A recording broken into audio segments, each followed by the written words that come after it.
আমি কোথায় যাব, আমার খবর কোথায় যাবে, আমি নিজেকে নিয়ে ব্যস্ত থাকবো। বলেন নবীজি নিজের অবস্থা কি হবে নিজে জানে না,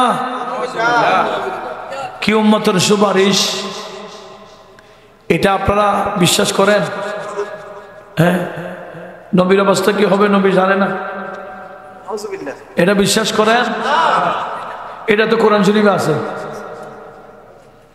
কোরআনে পাক সূরা আহকাফ আয়াত নম্বর 9, সবাই একটু খেয়াল করেন।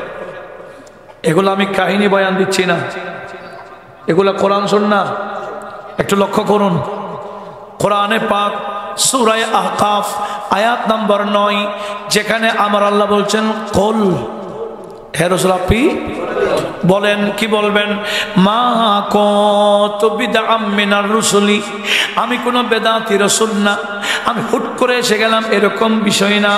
আমার আগেও রাসূল ছিলেন, ইনাদের ধারাবাহিকতায় আমিও একজন রাসূল। আর কি বলবেন? মা আদরি মা ইউফআলু বি ওয়ালা বিকুম, কিয়ামতের ময়দানে তোমাদের অবস্থা কি হবে, আমার অবস্থা কি হবে আমি জানি না।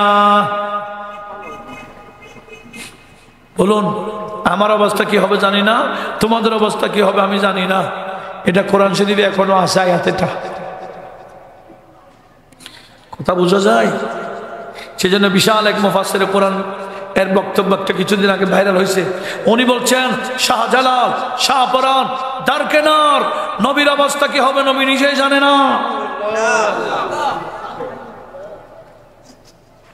কথা বোঝা যায়? কোত্থেকে দলিল দিছে?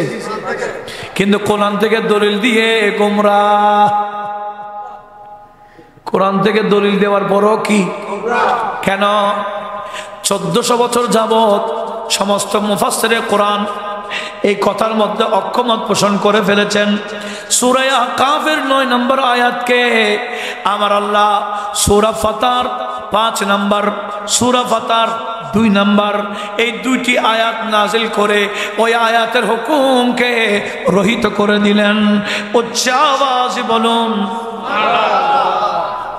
সূরা ফাতার 2 নম্বর আয়াতে বলছেন, ও ইয়া রাসূলুল্লাহ কিয়ামতে আপনার আর কি হবে, আপনার আগেও গুনাহ নাই পরেও গুনাহ নাই, আর আপনার উম্মতের কি হবে? 5 নম্বর আয়াতে বলছেন এদেরকে আমি জান্নাতে ঢুকাই দিব।